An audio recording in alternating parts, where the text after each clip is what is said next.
कहानी एक ऐसी लड़की से शुरू होती है जो अपनी जिंदगी में एक बड़ा सपना लेकर चली थी, ऑलिव स्मिथ। ऑलिव एक वैज्ञानिक थी, एक रिसर्चर जो साइंस से बेइंतहा मोहब्बत करती थी। वो मानती थी कि विज्ञान ही उसकी दुनिया है, उसकी पहचान है। लेकिन दिल की गहराइयों में कहीं वो एक डर भी छिपाए बैठी थी। क्या मैं सच में इस रास्ते के लिए बनी हूँ? स्टैनफोर्ड यूनिवर्सिटी का लैब, देर रात, और ऑलिव अपनी ग्रेजुएट इंटरव्यू के लिए पहुंची थी। वो अपने भविष्य को लेकर थोड़ी डरी हुई, थोड़ी उत्साहित थी। लेकिन तभी उसकी जिंदगी का सबसे अजीब और सबसे खूबसूरत मोड़ सामने आया। वो आदमी जिससे वो गलती से एक पुरुषों के बाथरूम में मिली थी, वो अंधेरे में आंसुओं से भरी आंखों के साथ घुसी थी। और वहाँ खड़ा था एक लंबा, गंभीर और बेहद रहस्यमय आदमी। उसने पूछा, क्या कोई खास वजह है कि तुम मेरे बाथरूम में रो रही हो? ऑलिव हकबका गई। वो सोच भी नहीं सकती थी कि किसी का लहजा इतना ठंडा और गहरा हो सकता है। उसने जवाब दिया, क्या ये लेडीज रेस्ट रूम नहीं है? वो मुस्कुराया नहीं, बस बोला, नहीं, यह मेरा लैब है। उन दोनों की बातचीत वहीं से शुरू हुई। ऑलिव ने अपनी आंखों के जलन, अपने पुराने कॉन्टैक्ट लेंस और अपने छोटे छोटे डर के बारे में बताया। और वो आदमी शांत, सटीक और थोड़ा सख्त, हर बात पर अपनी गहरी, सीधी टिप्पणी करता गया। आंखों के लिए कॉन्टैक्ट सस्ते नहीं होते, और आंखें, ऑलिव, वो तो अनमोल हैं। उस वक्त ऑलिव को नहीं पता था कि यह अनजान आदमी कौन है, लेकिन उसकी बातों ने ऑलिव के दिल में एक अलग सी जगह बना ली थी। उसने उससे पूछा, तुम पीएचडी क्यों करना चाहती हो? ऑलिव ने जवाब दिया, क्योंकि मेरे पास एक सवाल है, एक ऐसा रिसर्च क्वेश्चन जो मेरे लिए बहुत जरूरी है, और अगर मैंने उस पर काम नहीं किया तो शायद कोई नहीं करेगा। वो आदमी चुप रहा, फिर बोला, यह सबसे अच्छा कारण है, ऑलिव। उस रात ऑलिव को उसका नाम नहीं पता चला, लेकिन कुछ हफ्तों बाद जब उसे स्टैनफोर्ड से एडमिशन लेटर मिला, वो मुस्कुराई और सोचा, शायद मैं उसे फिर कभी देख पाऊं। ऑलिव अब एक पीएचडी स्टूडेंट थी, लैब की दुनिया में डूबी हुई, रिसर्च, डेटा और कॉफी कप्स में खोई हुई। लेकिन उसका असली संकट तब शुरू हुआ जब उसने अपने दोस्त जेरेमी और अपनी सबसे प्यारी दोस्त अंग के बीच एक अजीब कशमकश देखी। जेरेमी पहले ऑलिव को डेट करता था, लेकिन अब उसे अंग पसंद थी। ऑलिव जानती थी कि अंग कभी भी अपने दोस्त का दिल नहीं तोड़ेगी, इसलिए ऑलिव ने एक झूठ बोल दिया, मैं किसी और को डेट कर रही हूँ। और इस झूठ को सच दिखाने के लिए उसे किसी को दिखाना था कि वो डेट पर है। उस रात लैब के कॉरिडोर में जब ऑलिव ने अंग को अपनी ओर आते देखा, उसने घबराकर किसी अनजान आदमी को पकड़ लिया और कहा, क्या मैं तुम्हें किस कर सकती हूँ? और बिना जवाब सुने उसने उसे चूम लिया। वो पल ठहर गया। ऑलिव को लगा जैसे वक्त रुक गया हो, पर जब उसने पीछे हटकर देखा, उसकी सांस रुक गई, क्योंकि वो आदमी कोई और नहीं था, डॉक्टर एडम कार्लसन। वो वही मशहूर, डरावना और तेज तर्रार प्रोफेसर था जिसके बारे में पूरा डिपार्टमेंट कांपता था, जो हर मीटिंग में लोगों की रिसर्च को तोड़कर रख देता था, जो कभी मुस्कुराता नहीं था। और ऑलिव ने उसे चूम लिया था। एडम ने बस इतना कहा, क्या तुमने मुझे अभी किस किया? ऑलिव बुदबुदाई, नहीं। वो शांत होकर बोला, ठीक है, तो शायद मैं गलत हूँ। लेकिन फिर वो पलटकर बोला, तुम्हें पता है, मैंने हाँ नहीं कहा था। ऑलिव का चेहरा लाल हो गया। उसने माफी मांगी, घबराई और भाग गई। लेकिन एडम कार्लसन उसे नाम से पुकार कर बोला, गुड लक, ऑलिव। और ऑलिव वहीं ठिठक गई। उसे मेरा नाम कैसे पता? अगले दिन जब अंग ने ऑलिव से पूछा, मैंने कल रात तुम्हें एडम कार्लसन के साथ देखा था, तुम दोनों डेट कर रहे हो? ऑलिव के पास कोई जवाब नहीं था, और इससे पहले कि वो कुछ कह पाती, एडम खुद वहां आ गया। उसने उसके पीठ पर हाथ रखा, हल्की सी मुस्कान दी और बोला, हाँ, हम मिल रहे हैं।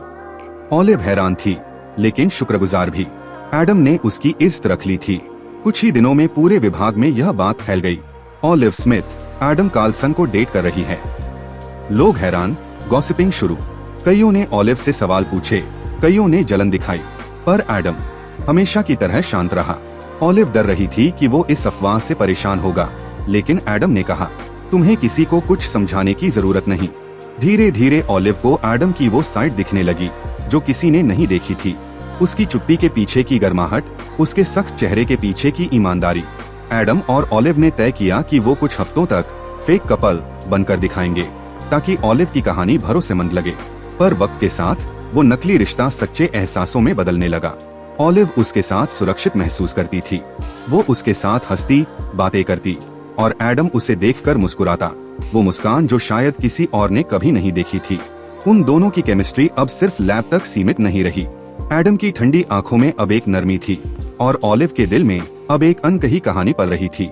एक ऐसा प्यार जो शुरू तो झूठ से हुआ था, पर अब उसके बिना सच्चाई अधूरी लगने लगी थी।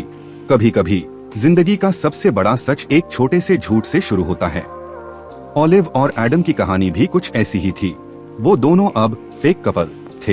एडम ने सबके सामने कहा था कि वो ऑलिव को डेट कर रहा है ताकि ऑलिव का झूठ अंक के सामने सच्चा लगे, लेकिन दोनों के दिलों में कुछ और ही चल रहा था, कुछ जो दोनों मानना नहीं चाहते थे।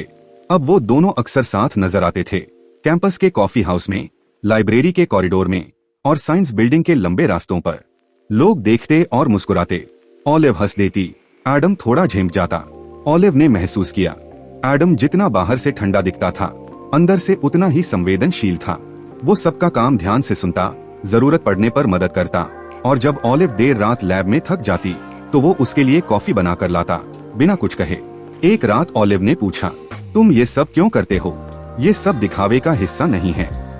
एडम ने बस इतना कहा, क्योंकि तुम्हें मुस्कुराते देखना अच्छा लगता है। ऑलिव का दिल पहली बार जोर से धड़क उठा। एक दिन ऑलिव को पता चला कि एडम और वो दोनों एक ही साइंस कॉन्फ्रेंस में जा रहे हैं। कॉन्फ्रेंस बाहर शहर में थी, जहां बारिश, ठंडी हवाएं और एक होटल का छोटा सा कमरा उनकी कहानी का अगला मोड़ बनने वाला था। ऑलिव वहां अपनी रिसर्च प्रेजेंटेशन देने आई थी। वो नर्वस थी, डर रही थी कि लोग उसकी बातों पर हंसेंगे, सवालों से उसे गिरा देंगे। लेकिन एडम उसके साथ था। उसने उसके कंधे पर हाथ रखकर कहा, ऑलिव, तुम्हारी रिसर्च तुम्हारा जुनून है। किसी को ये मत तय करने दो कि तुम क्या कर सकती हो और क्या नहीं। उसकी आंखों में वो यकीन था जो ऑलिव ने खुद पर कभी नहीं किया था। उस पल ऑलिव को महसूस हुआ, एडम उसे सिर्फ समझता नहीं, उस पर भरोसा करता है। कॉन्फ्रेंस के दौरान होटल में सिर्फ एक ही कमरा बचा था। ऑलिव और एडम को एक ही कमरा शेयर करना पड़ा। ऑलिव हंसी, फेक डेटिंग में ये एक्स्ट्रा बोनस आता है क्या? एडम बस मुस्कुराया, तुम्हें बुरा लगे तो मैं नीचे सो जाऊं? ऑलिव बोली, नहीं, मैं ठीक हूँ। रात में जब दोनों अपनी अपनी तरफ लेटे थे तो बारिश की आवाज कमरे में गूंज रही थी। ऑलिव करवट बदलती रही। वो सोच रही थी, क्या एडम भी मुझे सोच रहा होगा? वो नहीं जानती थी कि दूसरी तरफ एडम भी उसी तरह छत को देखता हुआ सोच रहा था। क्या ऑलिव जानती है, मैं अब इस फेक बात पर यकीन नहीं कर पा रहा। अगले दिन ऑलिव का पेपर प्रेजेंटेशन था। वो स्टेज पर गई, घबराई हुई थी, लेकिन जब उसने पहली पंक्ति में एडम को देखा, उसकी ठंडी आंखों में गर्व की गर्माहट झलक रही थी। उसने बोलना शुरू किया। हर शब्द में आत्मविश्वास था, हर लाइन में उसकी मेहनत झलक रही थी। और जब प्रेजेंटेशन खत्म हुआ, तालियां गूंज उठीं। ऑलिव ने एडम की ओर देखा। वो मुस्कुरा रहा था, हल्की सी पर सच्ची मुस्कान। ऑलिव के दिल में कुछ पिघल गया। कॉन्फ्रेंस से लौटते वक्त ऑलिव ने महसूस किया, वो अब एडम के साथ दिखावा नहीं कर रही थी। वो हर पल, हर बात, हर स्पर्श में सच्चाई महसूस कर रही थी, पर वो डर रही थी। उसने खुद से कहा, नहीं ऑलिव, वो तुम्हारा प्रोफेसर है। वो तुमसे बस सहानुभूति रखता है। ये सब असली नहीं है। लेकिन दिल की आवाज कुछ और कहती थी, अगर ये झूठ है तो ये दुनिया का सबसे खूबसूरत झूठ है। धीरे धीरे ऑलिव को एडम के अतीत के बारे में पता चला। वो बचपन से ही अपने काम में डूबा रहा। उसने अपने इमोशंस को छिपा रखा था। लोग उसे घमंडी समझते थे, लेकिन वो बस अलग था, कम बोलता पर गहराई से महसूस करता। ऑलिव ने देखा कि एडम हमेशा उसके साथ सच बोलता था, कभी मीठी बातें नहीं, बस ईमानदारी, कभी झूठी तारीफ नहीं, बस सही सलाह। और धीरे धीरे ऑलिव को एहसास हुआ, मुझे एडम की सख्ती से डर नहीं लगता, बल्कि अब उसकी चुप्पी में मुझे सुकून मिलता है। कॉन्फ्रेंस के आखिरी दिन एडम ने ऑलिव से कहा, जब तुम बोलती हो ऑलिव, दुनिया रुक जाती है। ऑलिव मुस्कुराई, तुम्हें हमेशा इतना ड्रामेटिक होना जरूरी है क्या? एडम बोला, सिर्फ तुम्हारे लिए। ऑलिव ने उस वक्त समझा नहीं, लेकिन वो एक इजहार था। धीरे धीरे उनके नकली रिश्ते की दीवारें गिरने लगी। अब उनके बीच सिर्फ एक सवाल बचा था, क्या ये रिश्ता अब भी नकली है? ऑलिव अब अपनी रिसर्च में पहले से ज्यादा डूबी हुई थी, लेकिन उसके मन में एक और रिसर्च चल रही थी, एडम को समझने की। उसने महसूस किया कि एडम अब उसके आसपास ज्यादा सहज हो गया था। वो पहले जितना सख्त नहीं रहा, बल्कि हर छोटी बात पर ऑलिव की फिक्र करता था। जब वो लैब में देर तक रुक जाती तो एडम बिना कुछ कहे उसके लिए कॉफी रख देता। कभी कभी उसका बैग उठा देता और जब वो किसी असाइनमेंट को लेकर घबरा जाती तो बस एक नजर में उसका सारा डर मिटा देता। ऑलिव के दिल में एक अजीब सी हलचल थी। वो जानती थी कि ये रिश्ता नकली है, पर अब हर चीज सच्ची लगने लगी थी। उसकी मुस्कान, उसका हाथ थामने का अंदाज, उसकी आंखों में झलकती नरमी। एक दिन ऑलिव और एडम एक टीम मीटिंग में साथ बैठे थे। बाकी सब छात्र हंस कर बातें कर रहे थे, लेकिन एडम की नजरें सिर्फ ऑलिव पर थीं। जब उसने अपनी बात खत्म की, एडम ने बिना झिझक कहा, "That's impressive, ऑलिव।" ये पहली बार था जब उसने उसकी तारीफ की थी और ऑलिव के भीतर जैसे कोई घंटी बज गई। वो रात को अपने कमरे में बैठी सोचती रही, क्या वो भी मुझे महसूस करता है? पर अगले ही पल उसने खुद से कहा, नहीं, वो ऐसा नहीं सोचता, वो बस अच्छा इंसान है। लेकिन दिल तो वही सुनता है जो वो सुनना चाहता है। समय बीतता गया और ऑलिव को लगा कि एडम उसकी जिंदगी का हिस्सा बन चुका है। उनके बीच अब एक सहज चुप्पी होती, जो कुछ कहे बिना सब कुछ कह देती। एडम कभी ज्यादा बोलता नहीं, लेकिन उसकी हर हरकत में देखभाल झलकती। ऑलिव अब उसके साथ काम करने के बहाने ढूंढती, उसकी मौजूदगी उसे सुकून देती। फिर एक दिन जब ऑलिव लैब में एक प्रोजेक्ट पर काम कर रही थी, उसके हाथ पर हल्का सा कट लग गया। एडम ने जैसे ही देखा, वो तुरंत आया, उसका हाथ पकड़ा और बिना कुछ बोले उसकी फर्स्ट एड की। ऑलिव उसे देखती रही, उसकी आंखों में चिंता थी, लेकिन साथ ही एक सुकून भी, जैसे उसे डर था कि ऑलिव को कुछ हो गया तो वो खुद टूट जाएगा। जब उसने पट्टी बांधी तो ऑलिव ने धीरे से कहा, तुम्हें इतनी परवाह क्यों है मेरी? एडम ने बस उसकी आंखों में देखा और कहा, क्योंकि तुम डिजर्व करती हो कि कोई तुम्हारी परवाह करे। उस पल ऑलिव की आंखें भर आईं, लेकिन वो कुछ नहीं बोली, उसने बस सिर झुका लिया। कुछ दिन बाद ऑलिव को पता चला कि एडम का एक इंटरव्यू होने वाला है, जहां उसकी ग्रांट और रिसर्च पर सवाल उठने वाले हैं। पूरे डिपार्टमेंट में हलचल थी और सब लोग उसके खिलाफ बातें कर रहे थे। ऑलिव को गुस्सा आया, क्योंकि उसे पता था कि एडम जितना ईमानदार इंसान और कोई नहीं। वो उसके पास गई और कहा, अगर कोई भी तुम्हारे बारे में बुरा बोलेगा, मैं उसे गलत साबित कर दूंगी। एडम मुस्कुराया, तुम मेरी रक्षा करोगी? ऑलिव बोली, अगर जरूरत पड़ी तो हाँ। एडम ने धीरे से कहा, कभी कभी लगता है ऑलिव, तुम मेरी हाइपोथेसिस को गलत साबित कर दोगी। ऑलिव ने पूछा, कौन सी हाइपोथेसिस? वो बोला कि मैं प्यार जैसी चीज में यकीन नहीं करता। ऑलिव का दिल जोर से धड़का। उसने मुस्कुराकर कहा, शायद तुमने गलत डेटा लिया है। दोनों कुछ पल हंसे, लेकिन उस हंसी के पीछे एक गहराई थी जिसे कोई समझ नहीं सकता था। अब ऑलिव को एहसास हो चुका था, वो एडम से प्यार करने लगी है, लेकिन वो ये बात कह नहीं सकती थी, क्योंकि उसे डर था कि अगर उसने कहा तो शायद सब खत्म हो जाएगा। उसी हफ्ते एडम ने उसे अपने पुराने दोस्तों से मिलवाया, और जब उन्होंने ऑलिव को देखा तो एडम की आंखों में वो चमक थी जो किसी को देखकर ही आती है जो दिल के करीब हो। एक शाम दोनों लाइब्रेरी में साथ काम कर रहे थे। बाहर हल्की बारिश हो रही थी और अंदर सिर्फ उनकी सांसों की आवाज थी। अचानक बिजली चली गई और ऑलिव घबरा गई। एडम ने उसका हाथ थाम लिया और कहा, आई एम हियर। उस स्पर्श ने ऑलिव के भीतर जैसे कुछ जगा दिया, एक सुरक्षा, एक अपनापन, एक घर का एहसास। वो बस कुछ सेकंड थे, पर ऑलिव के लिए वो लम्हे हमेशा के लिए ठहर गए। अगले दिन एडम ने उसे अपनी लैब का एक खास प्रोजेक्ट दिखाया, जिस पर वो सालों से काम कर रहा था। उसने कहा, ये मेरा सपना था ऑलिव, लेकिन जब तुमने अपनी रिसर्च के बारे में बताया, मुझे लगा शायद मैं भी कुछ बड़ा कर सकता हूँ। ऑलिव ने मुस्कुराते हुए कहा, तुम्हें मुझसे प्रेरणा मिली। एडम ने बस कहा, तुम्हारी मौजूदगी ही प्रेरणा है। ऑलिव के गाल लाल हो गए। वो कुछ कहना चाहती थी, लेकिन एडम के शब्दों ने उसे रोक लिया। अब उनके बीच एक अजीब सी दूरी थी, ऐसी दूरी जो दो लोग सिर्फ इसलिए रखते हैं ताकि वो टूट न जाए। दोनों जानते थे कि उनके दिल एक दूसरे के लिए धड़क रहे हैं, लेकिन दोनों ने कुछ नहीं कहा। और फिर वो दिन आया जब ऑलिव को एहसास हुआ कि वो एडम के बिना रह नहीं सकती। वो उसके हर मुस्कुराहट, हर स्पर्श, हर निगाह पर निर्भर होने लगी थी। वो रात भर नहीं सोई। अगले दिन उसने एडम को देखा, जो अपनी किताबों में डूबा था, और उसने सोचा, शायद मैं उसे बता दूं, शायद अब वक्त आ गया है। लेकिन तभी उसके दिल ने कहा, क्या पता वो भी वैसे ही महसूस न करे। और वो चुप रह गई। उनके नकली रिश्ते की सीमाएं अब सच्ची भावनाओं से टूट चुकी थीं, पर दोनों उसे स्वीकारने से डर रहे थे। ऑलिव के मन में सवाल था, क्या मैं उसे खो दूंगी अगर मैंने अपने दिल की बात कह दी? और एडम के मन में जवाब था, क्या मैं उसे पा लूंगा अगर उसने सच कह दिया? दोनों के बीच बस एक अनकहा इजहार बाकी था। जो उनकी कहानी को या तो तोड़ देगा या हमेशा के लिए जोड़ देगा। ऑलिव अब हर दिन एडम के साथ बिताए लम्हों को अपने दिल में सहेजने लगी थी। हर सुबह उसकी नजर सबसे पहले एडम को खोजती, हर शाम उसकी बातों में उसका नाम रहता। वो जानती थी कि ये रिश्ता बस एक दिखावा है, लेकिन उसका दिल अब ये झूठ नहीं मानता था। वो एडम को वैसे देखती जैसे कोई किसी अपनी दुनिया को देखता है, सुरक्षित, मजबूत और खूबसूरत। लेकिन साथ ही उसे डर भी था कि कहीं वो इस एहसास में खुद को खो न दे। उस हफ्ते ऑलिव एक बड़े प्रोजेक्ट में व्यस्त थी। वो अपने डेटा को लेकर परेशान थी क्योंकि उसकी रिसर्च को फंडिंग मिलने में दिक्कत आ रही थी। वो रात दिन लैब में रहती, नींद न के बराबर, और अपनी पूरी कोशिश कर रही थी। एडम ने उसे कई बार कहा, ऑलिव, तुम्हें थोड़ा आराम करना चाहिए, लेकिन ऑलिव बस मुस्कुराकर कहती, अभी नहीं, जब ये प्रोजेक्ट खत्म होगा तब। एक रात जब वो थककर लैब की मेज पर सो गई, एडम चुपचाप आया, उसके कंधे पर जैकेट डाली और उसकी फाइलें सहेज दी। उसने कुछ नहीं कहा, बस देर तक ऑलिव को सोते हुए देखता रहा। उस चेहरे में उसे सुकून मिला जो सालों से उसे नहीं मिला था।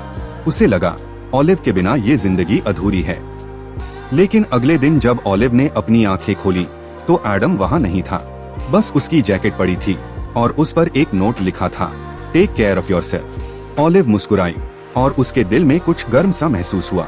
उसी दिन डिपार्टमेंट में एक मीटिंग थी जहां एडम और ऑलिव दोनों को बुलाया गया था। वहां ऑलिव ने पहली बार देखा कि कुछ लोग एडम के खिलाफ बात कर रहे थे। कह रहे थे कि वो अपने स्टूडेंट्स पर जरूरत से ज्यादा सख्त है, कि उसका रवैया कठोर है। ऑलिव से रहा नहीं गया। उसने सबके सामने कहा, आप सब एडम को नहीं जानते। वो जितना सख्त दिखता है उतना ही ईमानदार है। उसने मुझे सिखाया है कि विज्ञान में सच बोलना सबसे जरूरी है, चाहे वो कड़वा ही क्यों न हो। पूरी मीटिंग में सन्नाटा छा गया और एडम ने बस उसकी ओर देखा। एक नजर में इतना आभार, इतना अपनापन कि ऑलिव की आंखें नम हो गईं। उस दिन के बाद उनके बीच की दूरी कुछ और कम हो गई। एडम अब उसके करीब आने लगा था और ऑलिव अब पहले से ज्यादा उसके लिए खुलने लगी थी।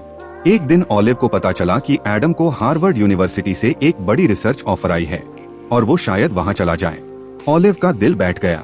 वो नहीं चाहती थी कि वो उसे खो दे, लेकिन उसने कुछ नहीं कहा, बस मुस्कुराई और बोली, दैट्स अमेजिंग एडम। एडम ने उसकी आंखों में झांका और पूछा, तुम्हें सच में अच्छा लगा? ऑलिव ने हंसते हुए कहा, हाँ, तुम डिजर्व करते हो सबसे अच्छा। लेकिन जैसे ही एडम गया, ऑलिव की आंखों से आंसू बह निकले। वो जानती थी कि उसका प्यार अब उसकी जिंदगी से जा रहा है और वो उसे रोक नहीं सकती। अगले कुछ दिनों तक दोनों ने ज्यादा बात नहीं की। ऑलिव खुद को अपने काम में डुबोती रही, लेकिन हर चीज में एडम की याद थी। उसकी हंसी, उसका लहजा, उसका टेक केयर ऑफ योरसेल्फ, सब कुछ। और फिर एक दिन ऑलिव की रिसर्च को लेकर एक विवाद हुआ। किसी ने उसके डेटा को गलत बताया और उसे कॉन्फ्रेंस से बाहर कर दिया गया। ऑलिव टूटी हुई थी। उसे लगा जैसे उसका सारा सपना खत्म हो गया हो। उसी रात जब वो लैब में अकेली बैठी थी, बारिश हो रही थी और उसके आंसू उसके नोट्स पर गिर रहे थे, एडम आया। वो पूरी तरह भीग चुका था, लेकिन उसकी आंखों में सिर्फ एक बात थी, आई बिलीव यू। उसने कहा, ऑलिव, तुम्हारा डेटा सही है। मैंने उसे दोबारा चेक किया है। किसी ने तुम्हारे साथ गलत किया है और मैं उसे सही करूंगा। ऑलिव को कुछ समझ नहीं आया, बस उसका गला भर आया। वो उठी और एडम के गले लग गई। उसने महसूस किया कि वो कितनी देर से इस आलिंगन की तलाश में थी। एडम ने धीरे से कहा, तुम्हें कभी अकेला महसूस नहीं करना चाहिए, ऑलिव। और वो पल, वो स्पर्श, वो सांसों की गर्मी, सब कुछ इतना सच्चा था कि ऑलिव के दिल ने मान लिया, हाँ, यही मेरा प्यार है। पर जैसे ही वो पल खिला, हकीकत ने फिर दस्तक दी। एडम को अपनी नई पोस्टिंग के लिए जाना था और ऑलिव ने खुद को संभाल लिया। वो मुस्कुराई, बोली, go Adam, you have to chase your dream. लेकिन अंदर से वो टूट रही थी। एडम ने उसकी ओर देखा और बोला, what if my dream is you. Olive की सांस अटक गई, लेकिन उससे पहले कि वो कुछ कह पाती, एडम चला गया। कुछ हफ्ते बीते। ऑलिव ने अपने काम पर ध्यान देना शुरू किया। उसने खुद को मजबूत दिखाया, लेकिन अंदर से वो खाली थी। एडम के बिना सब अधूरा था। एक दिन उसे एक कॉन्फ्रेंस में बुलाया गया, जहां उसे अपने नए डेटा पर बात करनी थी। वो स्टेज पर गई, हाथ कांप रहे थे, पर उसने बोलना शुरू किया, अपने डर, अपने सफर और अपने विश्वास के बारे में। और जब उसने कहा, साइंस सिर्फ प्रयोग नहीं, एक इमोशन है, तभी पीछे से एक आवाज आई, I couldn't agree more. Olive मुड़ी और उसकी सांसें थम गईं। वो एडम था। वो लौटा था। उसने कहा, मैं नहीं जा सका, ऑलिव, क्योंकि मेरा घर वही है जहाँ तुम हो। ऑलिव की आंखों से आंसू गिर पड़े और पूरा हॉल तालियों से गूंज उठा। एडम ने स्टेज पर आकर उसका हाथ थाम लिया और दुनिया के सामने कहा, she is my hypothesis and she is my truth. Olive बस मुस्कुराई और उसके कंधे पर सिर रख दिया। उस पल में कोई झूठ नहीं था, कोई दिखावा नहीं, सिर्फ एक सच्चा प्यार था जो विज्ञान से भी ज्यादा सटीक था और जीवन से भी ज्यादा गहरा। कॉन्फ्रेंस के उस पल के बाद जब एडम ने सबके सामने कहा था, she is my truth, olive को लगा जैसे जिंदगी ने अचानक उसे वो सब दे दिया हो जिसका उसने सिर्फ ख्वाब देखा था। लेकिन ये कहानी सिर्फ एक इजहार पर खत्म नहीं हुई, ये तो बस एक नए सफर की शुरुआत थी। एडम अब स्टैनफोर्ड में ही रह गया था। उसने हार्वर्ड की पोस्ट रिजेक्ट कर दी थी। जब ऑलिव ने उससे पूछा क्यों, तो वो बस मुस्कुराया और बोला, क्योंकि मुझे अब वो मिल गया है जिसके लिए मुझे जाना था। ऑलिव की आंखें छलक पड़ी। वो कुछ नहीं बोली, बस हल्का सा सिर उसके कंधे पर टिकाया। दोनों कुछ देर यूं ही बैठे रहे। बारिश की हल्की बूंदें खिड़की से गिरती रहीं और लैब के कोने में कॉफी की खुशबू फैली रही। कुछ दिनों बाद ऑलिव की रिसर्च को आधिकारिक मान्यता मिल गई और उसका पेपर पब्लिश हुआ। वो दिन उसके जीवन का सबसे बड़ा दिन था।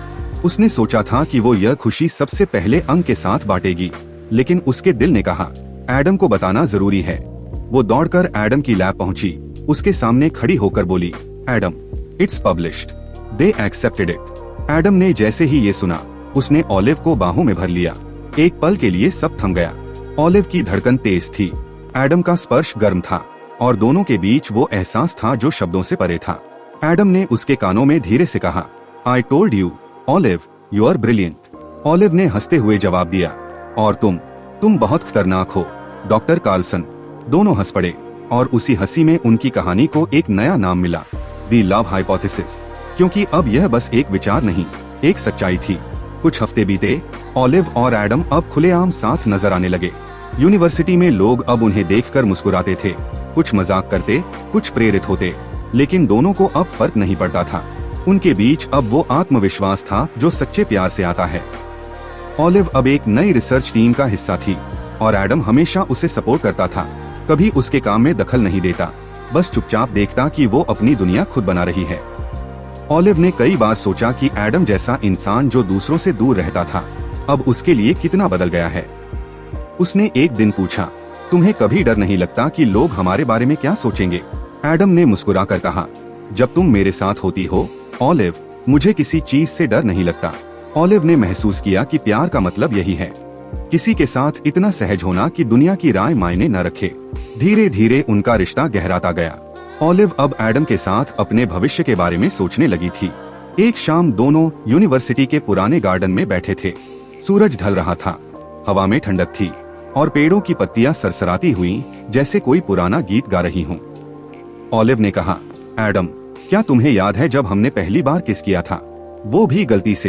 एडम ने हंसते हुए कहा, हाँ, और मैंने सोचा था कि ये लड़की या तो बहुत बहादुर है या बहुत पागल। ऑलिव ने मजाक में कहा, और अब? एडम ने उसकी आंखों में देखकर जवाब दिया, अब मुझे लगता है कि वो वही इंसान है जिसने मुझे जीना सिखाया। ऑलिव की आंखों से आंसू गिर गए, पर वो मुस्कुरा रही थी। उस पल दोनों के बीच कोई झूठ, कोई डर नहीं था, सिर्फ सच्चाई थी, उतनी ही साफ जितनी शाम की हवा।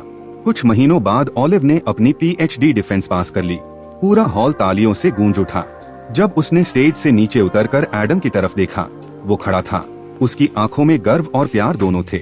ऑलिव ने उसके पास जाकर कहा, इट्स डन। एडम ने धीरे से कहा, नो, इट्स जस्ट बिगन। और उसी शाम ऑलिव ने एडम को एक छोटा सा तोहफा दिया, एक मग जिस पर लिखा था, to the man who believed in my hypothesis. Adam ने वो मग हाथ में लिया, मुस्कुराया और बोला, and proved it right. Olive हंस पड़ी और उस हंसी में सारी मेहनत, सारा संघर्ष, सारा प्यार समा गया। उस रात जब वो दोनों साथ बैठे थे, ऑलिव ने आसमान की ओर देखा और बोली, क्या तुम्हें लगता है कि प्यार भी एक तरह की साइंस है? एडम ने कहा, नहीं, प्यार तो वो है जो साइंस को भी समझा दे। ऑलिव ने उसका हाथ थाम लिया और धीरे से कहा, फिर तो हमारी लव हाइपोथेसिस अब एक थ्योरी बन चुकी है। एडम हंस पड़ा और दोनों ने एक दूसरे को देखकर वो पल याद किया जब ये सब एक झूठ से शुरू हुआ था, लेकिन अब ये सच था, उतना ही गहरा जितनी ऑलिव की आंखें, उतना ही स्थिर जितनी एडम की मुस्कान। और जब वक्त आगे बढ़ा, ऑलिव ने अपना खुद का रिसर्च ग्रुप शुरू किया। एडम उसका पहला सपोर्टर बना और दोनों ने मिलकर कई और हाइपोथेसिस बनाए। लेकिन अब वो सब लव से जुड़ी थी। उनकी कहानी एक रिसर्च पेपर से ज्यादा थी। वो एक एहसास थी कि कभी कभी जिंदगी का सबसे बड़ा प्रयोग वही होता है जिसमें दिल शामिल होता है। और जब सालों बाद ओलिव ने अपने छात्रों से कहा, कभी कभी सबसे बड़ी खोज इंसान नहीं करता, जिंदगी खुद करा देती है, तब उसकी आंखों में एडम की झलक थी। और उसी वक्त दरवाजे पर एडम आया, हाथ में कॉफी लिए, मुस्कुराया और बोला, doctor Smith, time for your next experiment. Olive मुस्कुराई और कहा, ऑलवेज डॉक्टर कार्लसन। और कहानी यहीं पर नहीं खत्म होती, क्योंकि हर सच्ची मोहब्बत की तरह उनकी कहानी भी चलती रहती है। रोजमर्रा की छोटी छोटी बातों में, उन निगाहों में जो एक दूसरे को बिना बोले सब कह देती हैं।